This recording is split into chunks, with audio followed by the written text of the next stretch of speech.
సూర్యుడున్నాడమ్మా నిన్నే చూపడానికి, రేయి ఉన్నాదమ్మా కలలో నిన్నే చేరడానికి.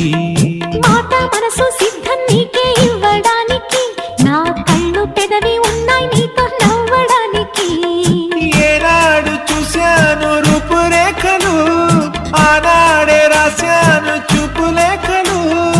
ఏ రోజు లేవమ్మా ఇన్ని వింతలు, ఈ వేళ నా ముందు ప్రేమ పుంతలు. ఏడు వింతలను మించే